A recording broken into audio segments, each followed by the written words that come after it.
जय मसीह की। प्रभु यीशु मसीह के मधुर मीठे नाम में आप सभी का स्वागत करते हैं। आज इस यीशु वाले चैनल में पवित्रता का चौथे भाग में हम लोग हैं। आइए हम लोग अपने आंखों को बंद करें और प्रार्थना करें। स्वर्गीय पिता परमेश्वर, आपके चरणों में हम लोग आते हैं आज के इस समय।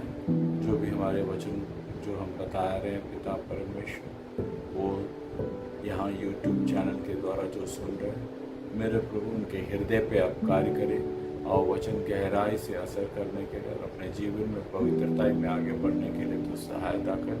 आपका आत्मा का अभिषेक हमारे ऊपर रख, वचन की गहराई से बता पाने के लिए पिता तो सहायता कर। आपने ऐसा किया, इसमें धन्यवाद। सभी यीशु मसीह के मधुर मीठे नाम से मांगते हैं, सुनना ग्रहण कर स्वर्गीय पिता, आमीन। जय मसीह की। एक बार फिर आप लोग को यीशु वाले के इस बाइबल स्टडी में स्वागत करते हैं। आज हम लोग पवित्रता के चौथे भाग में हैं। हम लोग पहला पत्रस पहला अध्याय उसका 13 से 19 भाग का थोड़ा अध्ययन करेंगे। इसमें इस प्रकार लिखा है, इस कारण अपनी अपनी बुद्धि की कमर बांधकर और सचेत रहकर उस अनुग्रह की पूरी आशा रखो जो यीशु मसीह के प्रकट होने के समय तुम्हें मिलने वाला है। और आज्ञाकारी बालकों के समान अपनी अज्ञानता के समय की पुरानी अभिलाषाओं के सदृश न बनो।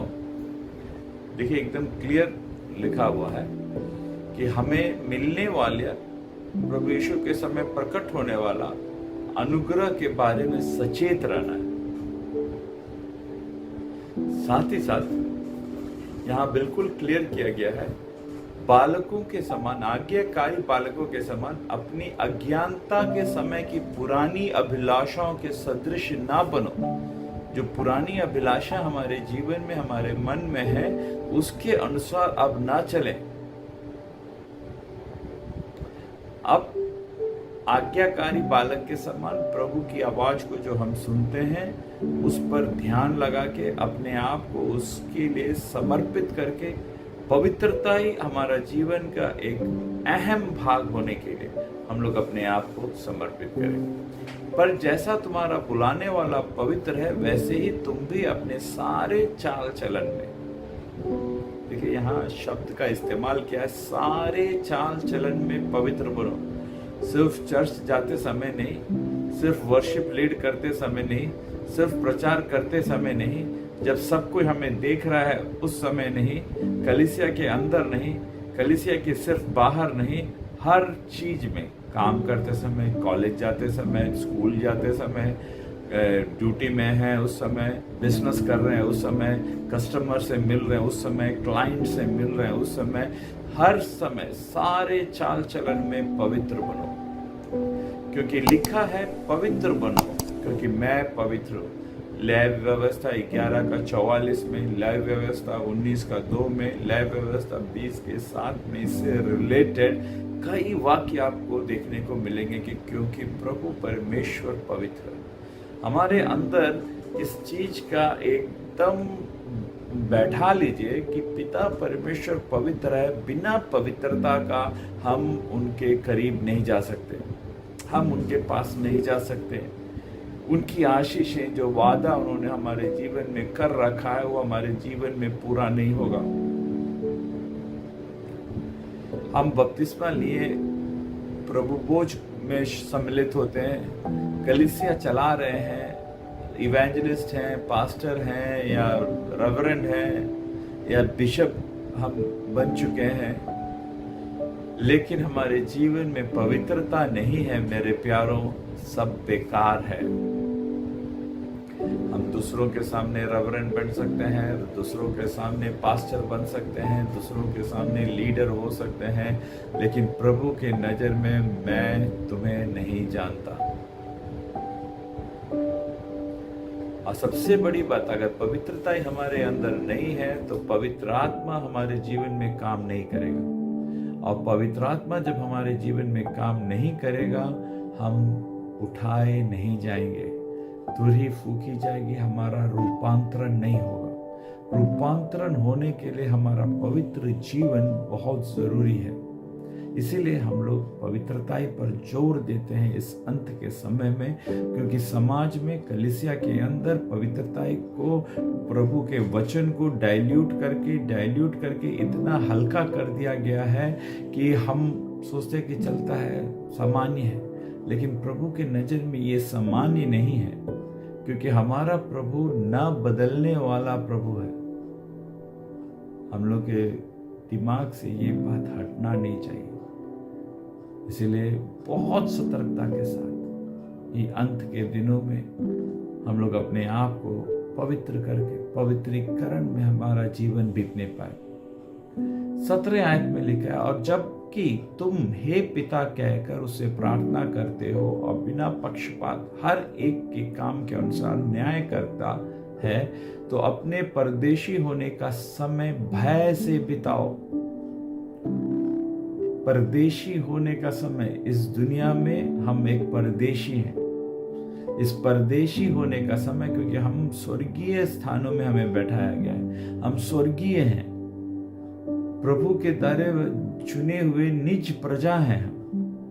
हम इस पृथ्वी में प्रभु की इच्छा को पूरी करने के लिए आए हैं। अगर हम ना करें, संसार में हम खो जाएं, प्रभु की क्या इच्छा है वो हम पहचान ना पाए, उनसे प्राप्त करके उनकी इच्छा के अनुसार हम अपना जीवन यापन ना कर पाए, तो हमारा इस पृथ्वी में आना व्यर्थ है। इस पृथ्वी में हम आए खाने के लिए, कमाने के लिए, घूमने फिरने और आनंद लेने के लिए सिर्फ नहीं, अपने परमेश्वर की इच्छा को धन्यवादी होते हुए, बड़े भय के साथ थरथराते हुए परमेश्वर के सामने रहने के लिए। इसलिए परदेशी होने का समय बड़ा भय से बिताओ। दूसरा इतिहास 19 अध्याय 7वें आयत में, भजन संगीता 28 का 4था आयत, यशायाह 49 का 18, यिर्मयाह 3 का 19, यिर्मयाह 17 का 10, ये कई आयतों में हम इस विषय में देख सकते हैं। 18वें आयत में लिखा है, क्योंकि तुम जानते हो कि तुम्हारा निकम्मा चाल चलन जो पूर्वजों से चला आता है, उससे तुम्हारा छुटकारा चांदी सोने अर्थात नाशवान वस्तुओं के द्वारा नहीं है। कभी भी हम ये ना सोच रहे कि हम दान दे दें, पैसा दे दें, चर्च बना दे, बच्चों का शादी करा दे, किसी का मदद कर दे तो मेरा छुटकारा हो जाएगा। ये ऐसा नहीं होगा। हमारा निकम्मा चाल चलन जो पूर्वजों से चला आ रहा है, हमको इसमें से अपना छुटकारा सिर्फ प्रभु यीशु का लहू और प्रभु का भय ही हमें इसमें से बाहर निकाल सकता है। 19वें आयत में लिखा है, पर निर्दोष और निष्कलंक मेमने अर्थात मसीह के बहुमूल्य लहू के द्वारा हुआ है। हमारा छुटकारा निर्दोष और निष्कलंक मेमने अर्थात मसीह के बहुमूल्य लहू के द्वारा हुआ है। ये अब याद रहेगा हमें, ये हमें ध्यान रहेगा, इसका भय हमें होगा कि उसने अपना लहू बहाया है, तो हमें अपने आप को उनके समान, उनकी उपस्थिति में रहने के लिए पवित्र बने रहना है। इसके लिए हम लोग अपने आप को समर्पण करना आज के दिन जरूरी है। पवित्रता में हम देखते हैं कि हमें समाज में नैतिक रूप से अच्छा होना जरूरी है। हम समाज से अलग हमारा व्यवहार, हमारा बोली, हमारा चाल चलन होना जरूरी है। यहाँ तक कि हम कहेंगे हमारा पहनावा, हमारा घर का रख रखाव समाज से अलग होना जरूरी है, क्योंकि हमें देखने वाला मालूम होना चाहिए ये मसीह का बच्चा है, ये मसीह है, इसीलिए ये ऐसा है। ये चीज हम लोग का जीवन एक गवाह, ये जीता जागता बाइबल हमको देखने वाला, मसीह को देखने वाला होना है। मैं 1000 उदाहरण अपने जीवन से बता सकता हूं प्रभु की महिमा के लिए। आपके घर में जब लोग आते हैं तो क्या अनुभव करते हैं? आप जो बोल रहे हो वो मान ही नहीं रखते, लेकिन लोगों की गवाही, आपसे मिलते हैं तो दुकानदार क्या बोलता है, चलने वाला क्या बोलता है, बाकी लोग क्या गवाही देता है। क्यों आप अलग हो? क्यों ऐसी गवाही देता है? ये अब वो गवाही ये बताती है कि आप खास हो, आप ज्योति हो, आप प्रभु के चुने हुए हो। ये समाज बोलना चाहिए। उसके लिए हमारा जीवन में पवित्रता ही होना जरूरी है। हमारा बात व्यवहार जो है, चाल चलन जो है, संसार से अलग होना जरूरी है।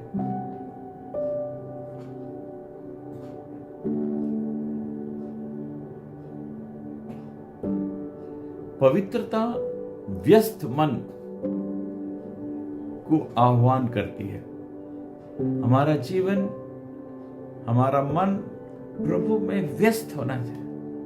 इंग्लिश में कहते हैं ना, empty mind is devils workshop. अगर हम शांत रहेंगे, हमारा मन शांत रहेगा, हमारा मन में कुछ करने के लिए हमारे अंदर नहीं रहेगा, तो हमारे अंदर क्या है, शैतान काम करना शुरू कर देता है। शैतान काम करना शुरू करेगा, और जब शैतान काम करना शुरू करता है तो 10 तरह के ख्यालात, 10 तरह के सोच, नफरत, क्रोध, ईर्ष्या, वो खड़ा है तो क्यों खड़ा है, बैठा है तो क्यों बैठा है, वो बोला तो ऐसा क्यों बोला, वो देखो क्या पहन के आया, ये सारी बातें शैतान हमारे अंदर डालते रहेगा।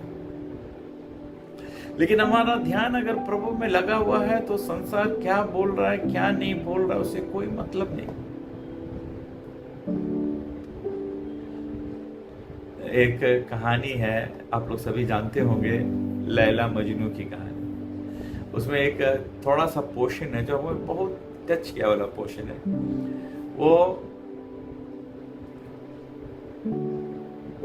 मजनू जो है लैला को खोज करके दर बदर भटक रहा है और घूम रहा है, लैला को ढूंढ रहा है, हर जगह ऐसे ऐसे जा रहा है। उसी बीच में रास्ते में जहां वो जा रहा था, वहां पर एक आदमी नमाज पढ़ रहा था। तो वो नमाज के सामने से, जहां वो बिछा के नमाज पढ़ता, उसके ऊपर से होकर के वो निकल गया।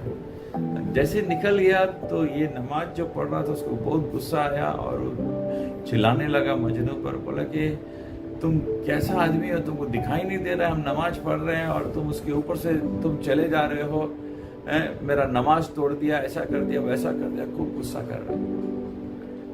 तो मजनू एक स्टेटमेंट बोलता है, हम तो लैला के लिए पागल है, मजनू है, हम उसको खोज के चल रहे हैं, हमको कुछ दिखाई नहीं दे रहा है। तुम तो खुदा को देख रहे हो, और खुदा को देखने वाले और खुदा की इबादत करने वाले को हम कैसे नजर आ गए, एक मजनू कैसे नजर आ गया।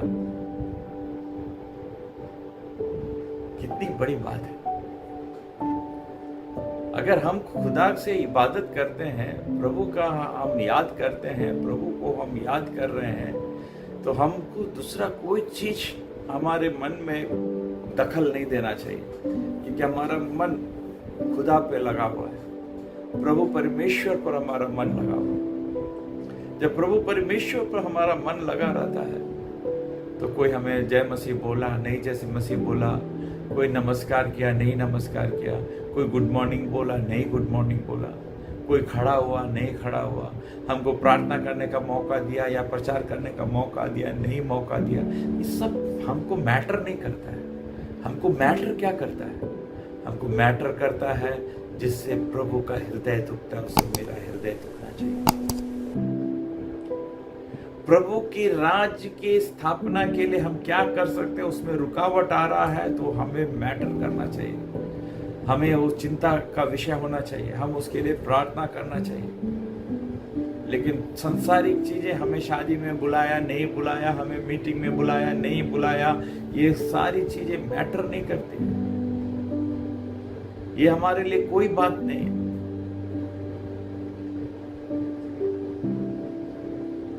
हमारा समाज प्रभु को किस प्रकार देख रहा है, प्रभु को कितना स्थान दे रहा है, प्रभु की उपस्थिति में, प्रभु की आराधना में, प्रभु के समक्ष हम कैसे पवित्रताई से हैं या नहीं, ये चीज देख करके हमको रोना है, प्रार्थना करना है, गिड़गिड़ाना है, प्रभु से माफी मांगना है।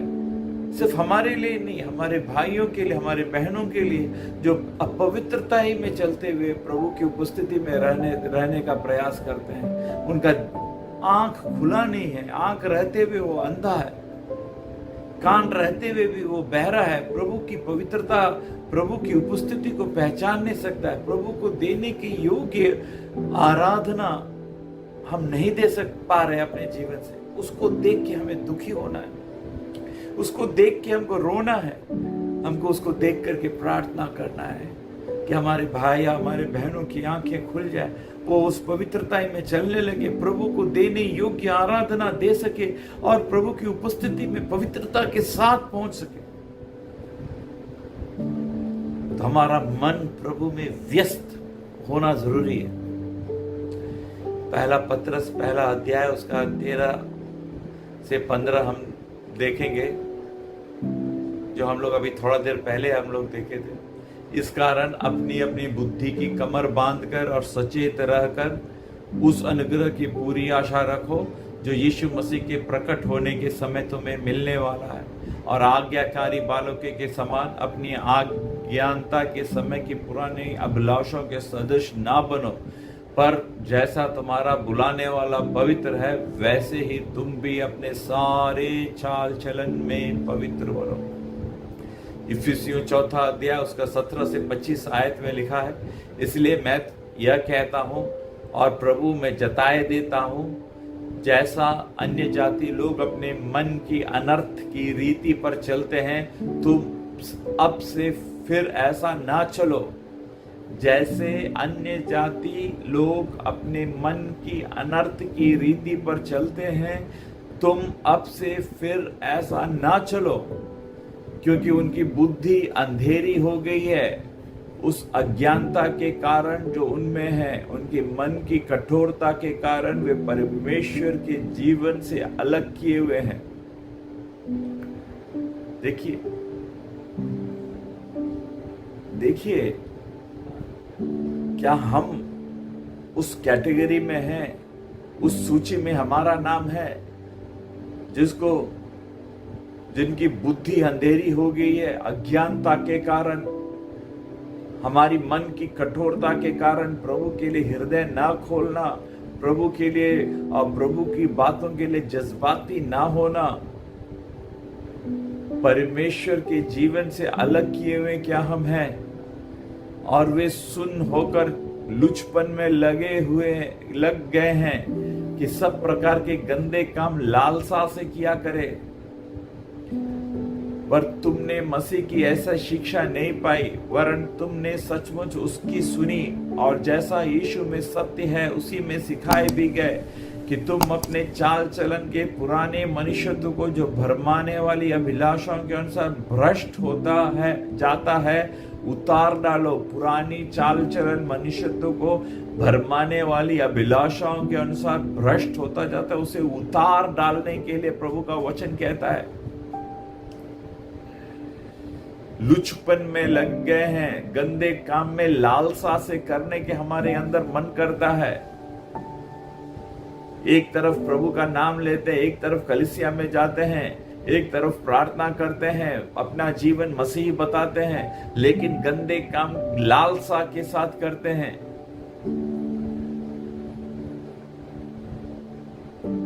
यहां वचन कहता है यीशु हमारे जीवन को जैसा प्रभु यीशु हमें सिखाए हैं उसके अनुसार पुराने चाल चलन, पुराने मनुष्यत्व को भरमाने वाली अभिलाषाओं के अनुसार भ्रष्ट होता जाता है, उसे उतार डालो। हमारे जीवन से उस पुरानी अभिलाषाओं को उतार डालना, ये प्रयास हमें खुद करना है, बाहर से नहीं होगा, अपने आप नहीं होगा। हमें खुद ये चादर, ये वस्त्र उतार डालना है। पुरानी चाल चलन को हमारे जीवन में दोबारा रिपीट होने नहीं देना है। जब हम प्रभु को नहीं जान रहे थे तो बहुत कुछ करते थे, बहुत गलत काम हमसे हो जाता था, हमारा शरीर कमजोर था, लेकिन उस समय हम शरीर के अनुसार चलते थे। लेकिन अब आत्मा के द्वारा चलने वाला होना है। इसके लिए हमको जीवता बलिदान अर्पण करना जरूरी है हमारे जीवन से। उन पुरानी भरमाने वाली अभिलाषाओं को हम लोग अपने जीवन से उतार डालें और अपने मन के आत्मिक स्वभाव में नए बनते जाओ और नए मनुष्यत्व को पहन लो जो परमेश्वर के अनुसार सत्य की धार्मिकता और पवित्रता में सृजा गया है। नए मनुष्यत्व को पहन लेने के लिए लिखा है उसके 24वें आयत में। 25वां आयत इस प्रकार कहता है, इस कारण झूठ बोलना छोड़कर हर एक अपने पड़ोसी से सच बोले, क्योंकि हम आपस में एक दूसरे के अंग है। झूठ, छलावा, धोखा देना, इस सब रीति रिवाजों से, ये सब तौर तरीकों से अलग होना हमें जरूरी है।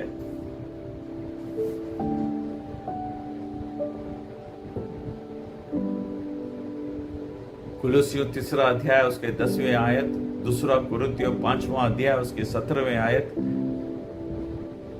कुलुस्सियों 3 अध्याय उसका 9, 10 आप देख सकते हैं, रोमियो 12 का 5, जकरिया 8 का 16, कई वचन हैं जो हमें सिखाती है कि हम अपना जीवन नए मनुष्यत्व को पहन के जीना है। अब थोड़ा देर अपने आप को हम लोग जांचें और देखें, क्या कुछ भी नया हम में है? कितने साल से हम चर्च जा रहे हैं, कितने साल से हम प्रभु की आवाज़ सुन रहे हैं, कितने साल से कलीसिया में हमें वचन सिखाया जाता है, हमारे घरों में बाइबल है, हम कितना बार पढ़ते हैं बाइबल से जो पढ़ते हैं या रोज पढ़ने की आदत है, क्या हम नए वस्त्र पहने हैं? नया क्या है हम में? जरा देखिए, जांचिए। अगर नया कुछ नहीं है तो आज पश्चाताप कीजिए, प्रभु से माफी मांगिए, पुराना वस्त्र को निकाल के फेंक लीजिए, पुराने रीति रिवाज, पुराने चाल चलन को अपने जीवन से हटा दीजिए। नए मनुष्यत्व को पहनकर प्रभु में अपने आप को समर्पित करें। हमारा जीवन नया पवित्रता के साथ बढ़ने के लिए अपने आप को हम लोग तैयार करें। पवित्रता आत्म संयम को बुलाती है। हमारे जीवन में सबसे पहले हमने देखा व्यस्त मन, परमेश्वर में लगा हुआ हमारा मन होना चाहिए। दूसरा महत्वपूर्ण बात है, हमारे पवित्रता में आत्म संयम होना जरूरी है, तब हम पवित्रता में हम आगे बढ़ सकते हैं। मत्ती 16 अध्याय उसका 24 से 26 आयत हम पढ़ेंगे, उसमें लिखा है, तब यीशु ने अपने चेलों से कहा, यदि कोई मेरे पीछे आना चाहे तो अपने आप का इनकार करे और अपना क्रूस उठाए और मेरे पीछे हो ले। आत्म संयम, क्रूस उठाना मतलब उस समय क्रूस की सजा उसको मिलती थी जिसका मृत्यु तय था, वो अपने हाथ से क्रूस उठा करके ले चलता था। ये और देखने वाला को समझ में आता था ये मरने वाला है, अभी इसका मृत्यु तय है। हमारा जीवन में चाहे मृत्यु आ जाए, हमें बिना डरे अपने जीवन में अपनी पवित्रता ही प्रभु को महत्व देते हुए बिना भय का जीने वाला एक व्यक्ति हमें होना जरूरी है। क्योंकि 25वें आयत में लिखा है, क्योंकि जो कोई अपना प्राण बचाना चाहे वह उसे खोएगा, और जो कोई मेरे लिए अपना प्राण खोएगा वह उसे पाएगा। प्रभु के लिए प्राण खोने के लिए बिना निडर होकर के हम मरने के लिए तब तैयार होंगे जब हम पहले संसार की सारी वासनाओं से मर चुके हों। तब हमको मरने पर भय नहीं रहेगा, हमको आनंद होगा कि हम प्रभु के पास जा रहे हैं, क्योंकि हमें मालूम है कि मैं कहाँ जा रहा हूं। लेकिन अगर हम मरे नहीं है तो हमको लगेगा, अरे मेरा बेटी का शादी नहीं हुआ, अरे हम घर नहीं बनाए, अरे मेरा बच्चा का क्या होगा, मेरा बच्चा का नौकरी नहीं हुआ, मेरा बीवी क्या करेगी। बहुत सारी चिंताएं हमारे अंदर आएगी। लेकिन एक बार संसार और संसारिकता से मरा हुआ व्यक्ति होगा, वो दिन प्रतिदिन आनंद के साथ अपना बाट जोएगा, क्योंकि मालूम है कि मेरा दिन करीब आता है, एक दिन और करीब मेरे खुदा से मिलने का, मेरे प्रभु परमेश्वर से मिलने का, मेरे पिता के घर जाने का। उस आनंद के साथ बिना भय का हम लोग अपना जीवन जी पाएंगे। यदि मनुष्य सारे जगत को प्राप्त करे, 26वां आयत में पढ़ो, यदि मनुष्य सारे जगत को प्राप्त करे और अपना प्राण की हानि उठाए तो उसे क्या लाभ होगा, या मनुष्य अपने प्राण के बदले में क्या देगा। मनुष्य का पुत्र अपना स्वर्गदूत के साथ अपने पिता की महिमा में आएगा, उस समय वह हर एक को उसके कामों के अनुसार प्रतिफल देगा। याद रखिए, हमारे कामों के अनुसार प्रतिफल मिलेगा। अगर हमारे जीवन में पवित्रता ही नहीं है तो हम उस प्रतिफल पाने के लिए उठाए ना जाएंगे, हम दंड के लिए सुनिश्चित किए जाएंगे। लेकिन अगर हम पवित्रता के साथ जीते हैं, जो कुर्बानी, जो त्याग आज हम सह रहे हैं, अपने काम के अनुसार हमें प्रतिफल देने के लिए प्रभु आने वाला है।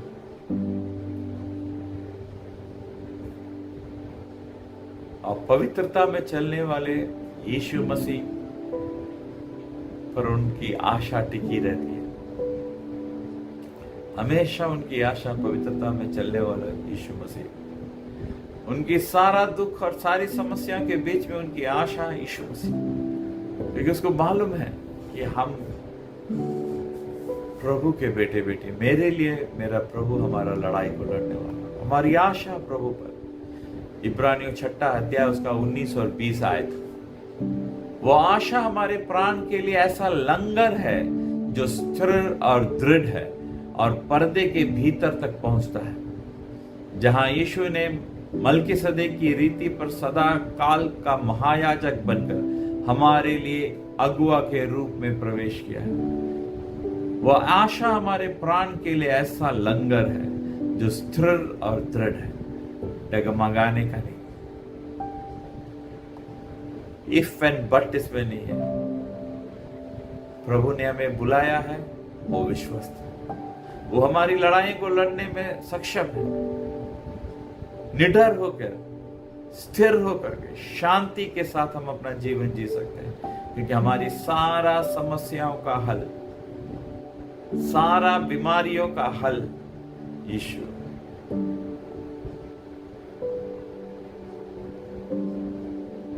ये आशा क्या हमारे अंदर है पूर्ण रूप से? दिमाग से थोड़ा बहुत है, मन विचलित होता है, मन डोलता रहता है, लेकिन पूर्ण रूप से अपने आप को उस आशा में समर्पित करना हमारे जीवन में बहुत जरूरी है।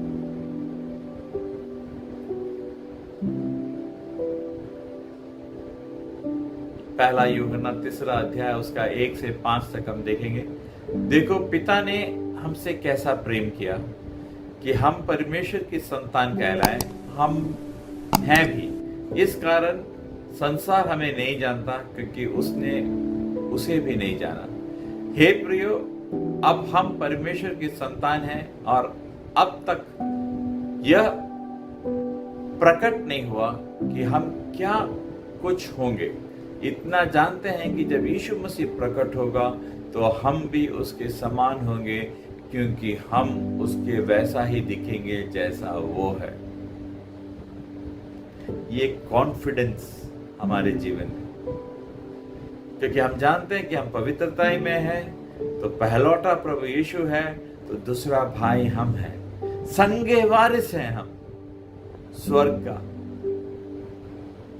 पिता परमेश्वर के बच्चे हम हैं, पुत्रत्व की आत्मा हमें दी गई है। क्वालिटी एक ही है, पवित्रता, एक ही चीज। हमारा जीवन पवित्रता, आज्ञा मानने वाला, भय भक्ति के साथ जीने वाला, ये क्वालिटी हमें योग्य बनाता है प्रभु यीशु का भाई बनने का, बहन बनने का, संगे वारिस होने का। क्योंकि हम जानते हैं कि हम वही तेजस में रहेंगे, जैसा वो दिखेंगे वैसे हम भी दिखेंगे। आज हम शरीर मांस में हैं, लेकिन जब प्रभु आएंगे हमारा रूपांतरण हो जाएगा, तो तेजोमय वस्त्र पहन करके हम उनके साथ उठा लिए जाएंगे।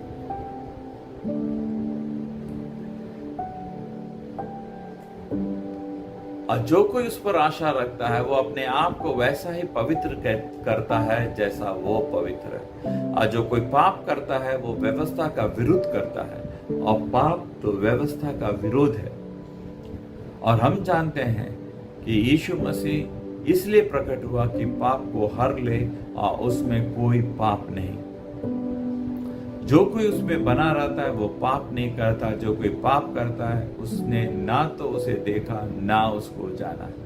अगर हमारे जीवन में पाप है मेरे प्यारों, ना हम उसे देखे हैं ना हम जाने हैं। अगर हम प्रभु में बने हुए हैं, प्रभु यीशु के हम कहलाते हैं, अगर हम मसीह हैं, प्रभु यीशु के हैं, सिर्फ नाम लेके मसीह होने वाला नहीं है, नामधारी मसीह नहीं, सच्चा मसीह के पीछे चलने वाला है, तो हम उसमें बने रहेंगे, हम में पाप नहीं होगा, क्योंकि हम उसमें हैं। वो पाप को हर लेता है, उसमें कोई पाप नहीं। और जो कोई उसमें बना रहता है वो पाप नहीं करता। जो कोई पाप करता है उसने ना तो उसे देखा ना उसको जाना है। पवित्रता में जीने वाले आज्ञाकारिता और उनके जीवन में परिवर्तन दिखाई देता है। पवित्रता में जीने वाले के जीवन में आज्ञाकारिता और पवित्रता दिखाई देता है। कोलोसियों 3 अध्याय उसका 1 से 10 तक हम पढ़ेंगे। तो जब हम मसीह के साथ जिलाए गए तो स्वर्गीय वस्तुओं की खोज में रहो, जहां मसीह वर्तमान है और परमेश्वर के दाहिने ओर बैठा है। पृथ्वी पर की नहीं परंतु स्वर्गीय वस्तुओं पर ध्यान लगाओ, क्योंकि तुम तो मर गए और तुम्हारा जीवन मसीह के तहत परमेश्वर में छिपा हुआ है। जब मसीह जो हमारा जीवन है प्रकट होगा, तब तुम भी उसके साथ महिमा सहित प्रकट किए जाओगे। इसलिए अपने अंगों को मार डालो जो पृथ्वी पर, अर्थात व्यभिचार, अशुद्धता, दुष्कामना, बुरी लालसा, लोभ को जो मूर्ति पूजा के बराबर है। इन्हीं के कारण परमेश्वर का प्रकोप आज्ञा न मानने वालों पर पड़ता है। और तुम भी जब इन बुराइयों में जीवन बिताते थे तो इन्हीं के अनुसार चलते थे, पर अब तुम इन सबको अर्थात क्रोध, रोष, बैर भाव, निंदा, मुंह से गालियां बकना, ये सब बातें छोड़ दो। एक दूसरे से झूठ मत बोलो, क्योंकि तुमने पुराने मनुष्यत्व को उसके काम के समेत उतार डाला है, नए मनुष्यत्व को पहन लिया है, जो अपने सृजनहार के रूप के अनुसार ज्ञान प्राप्त करने के लिए नया बनाया जाता है। यह हमें ध्यान देना है। यहाँ हमारे जीवन में महत्वपूर्ण चीज है आज्ञा मानना और हमारा जीवन में परिवर्तन। आज्ञा जब मानते हैं तो हमारा ध्यान स्वर्गीय वस्तुओं पर होता है। हम संसार में मरे हुए हैं, परमेश्वर में छिपे हुए हैं हमारा जीवन, क्योंकि उसका जीवन, जब हमारा जीवन परमेश्वर में उनकी महिमा सहित प्रकट किया जाएगा। लेकिन आज जब हम इस पृथ्वी में जी रहे हैं तो हमारे अंगों को मार डालो जो पृथ्वी पर है। मतलब देखिए, हम स्वर्गीय स्थानों में बैठा दिए गए हैं, हम आत्मिक रूप से स्वर्गीय हैं, लेकिन हमारा शरीर पृथ्वी पे, अंग कहाँ है? शरीर में है।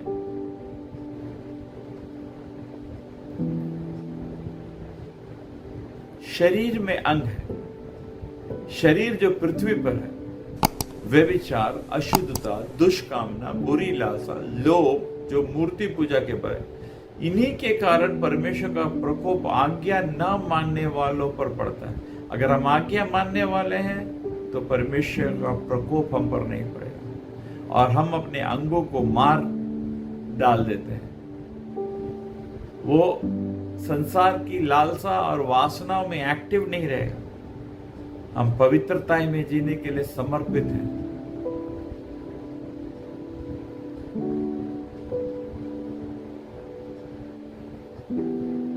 आठ में लिखा है, पर अब तुम इन सबको अर्थात क्रोध, रोष, वैर भाव, निंदा और मुंह से गाली बकना, ये सब बातें छोड़ दो। हमारा चेंजेस, हमारे लाइफ में एक बदलाव आना जरूरी है। दूसरे से झूठ मत बोलो, पुराने मनुष्यत्व को उसके काम समेत उतार डालो, नए मनुष्यत्व को पहनो। अपने सृजनहार के स्वरूप के अनुसार ज्ञान प्राप्त करने के लिए नया बनता जाता है, नया बनता है, एवरी डे नया बनता जाता है। हर रोज हमें परिवर्तन होना चाहिए। ये पवित्रता का लक्ष्य है, दिन प्रतिदिन आगे बढ़ते जाना।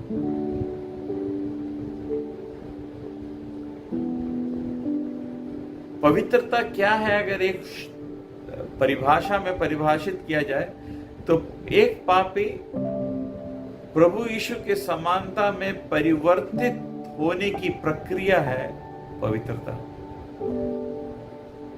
एक पापी प्रभु यीशु के समानता में होने की, परिवर्तन होने की प्रक्रिया है पवित्रता। ये हम लोग याद रखेंगे। अपने जीवन को प्रभु यीशु के हाथ में समर्पित करें। इन पाप से हट करके, पुराने मनुष्यत्व को उतार डाल करके, नए मनुष्यत्व को पहन करके, सामर्थी हो करके उनके तेजस में हम लोग चलने के लिए अपने आप को समर्पित करें। आइए हम अपने आंखों को बंद करें और प्रार्थना करें। स्वर्गीय पिता परमेश्वर, धन्यवाद देते हैं सुने हुए वचन गहराई से जीवन में कार्य करने के लिए, दिन प्रतिदिन पवित्रता में आपके समानता में स्वरूप में बनते जाने के लिए मैं ये आवाज सुनने वाले, ये यूट्यूब देखने वाले एक एक व्यक्ति के जीवन में तू कार्य कर, ताकि पिता परमेश्वर आपके प्रकोप से बचने पाए, बड़े भय भक्ति के साथ थरथराते हुए आपकी उपस्थिति में हर पल रहने के लिए, आपको प्राथमिकता देने के लिए मेरे प्रभु इनके आंखों को, कानों को खोल दे, अपने अंगों को मार करके पिता परमेश्वर पवित्रता में चलने के लिए इन्हें समर्पित कर दे।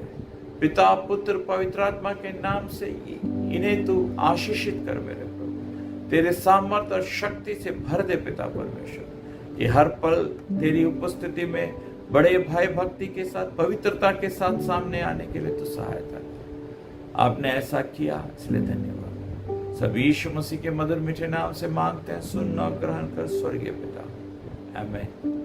प्रभु आप लोग को आशीषित करें। जय मसीह।